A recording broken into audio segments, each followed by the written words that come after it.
Hey, I'm Mike from Retro Boost. Today we're taking another step into the wonderful world of RGB. If you haven't seen it already, I recently did a video on the RGB SCART cable made by Retro Gaming Cables UK for the PlayStation 1 and compared that cable's performance to regular old composite side by side. The RGB cable really makes a difference.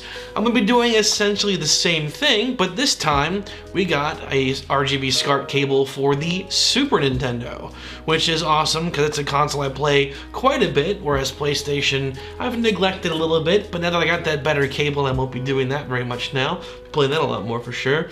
So we got this one for Super Nintendo. Same idea. We're going to be showing this cable's performance versus regular old composite.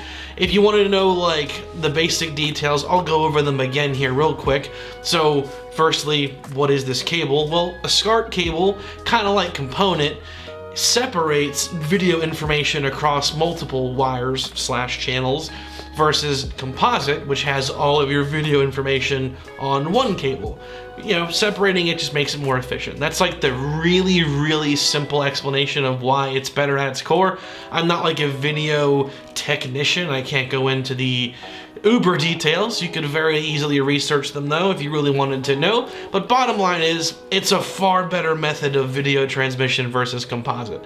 Obviously there's better cables now because we're talking older stuff, but in the era, this is the superior format versus composite all the way. This cable never really existed for Super Nintendo, so it's a custom-made situation here, which is awesome. Now we're getting performance that wasn't originally available for the console, and now we are. Very cool. So, this one's for Super Nintendo. It is marketed as a universal cable because, as you may know, Super Nintendo, N64, and GameCube use the same jack for their video / audio outputs.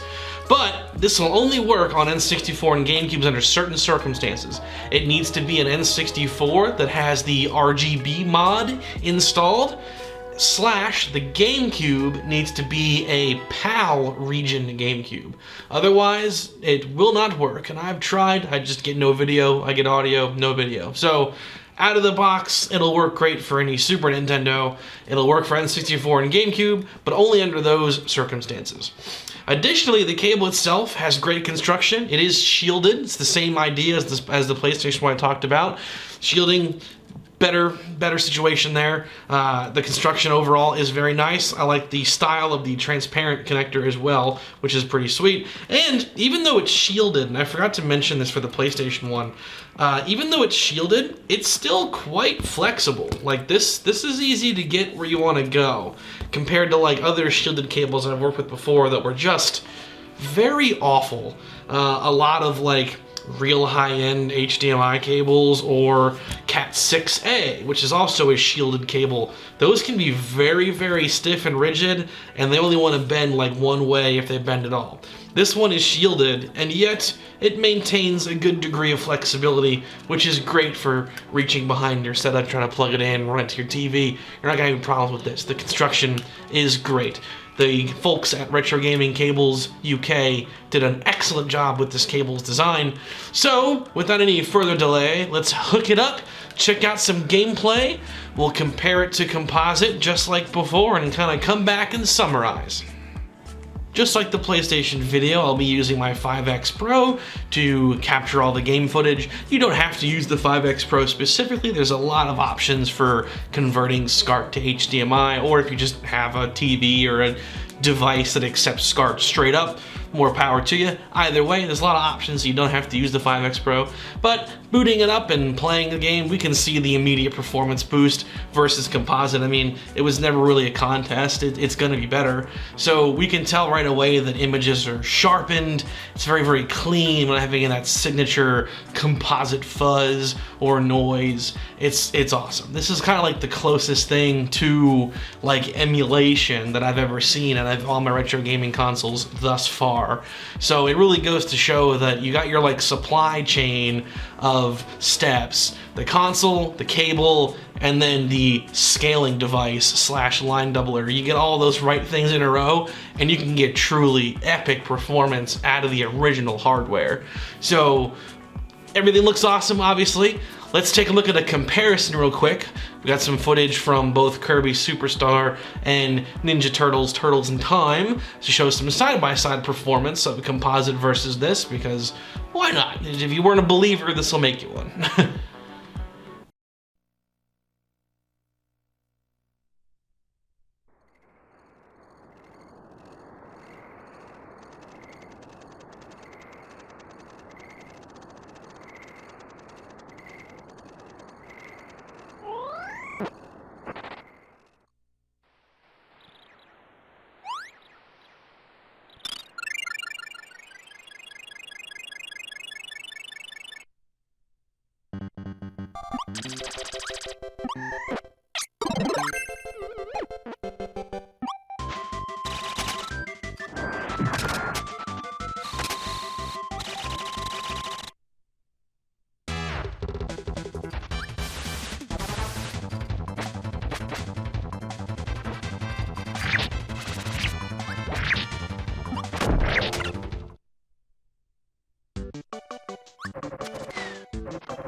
Big Apple, 3 a.m. And there we have it, gameplay and side-by-sides. So, much like the PlayStation 1 version of the same cable, it does an excellent job with its performance. I have no complaints. It was a clear boost in performance versus composite. As I mentioned before, that's the closest I've ever seen out of any of my game consoles to being like emulation quality. It looked absolutely stunning. You pair up a cable like this with the right kind of scaling device slash up converter slash line doubler, and you get really amazing performance. I'm very happy with this. Everything about it works great.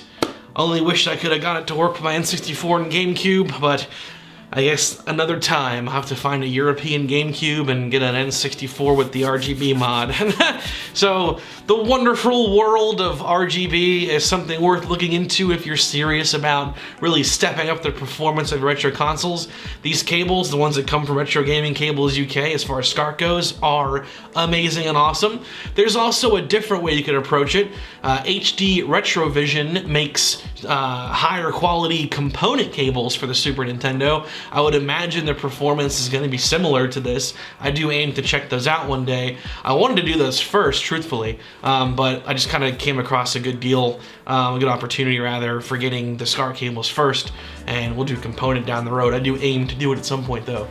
So awesome. If you found the video informative or entertaining, feel free to subscribe. It is the best way to help me grow the channel.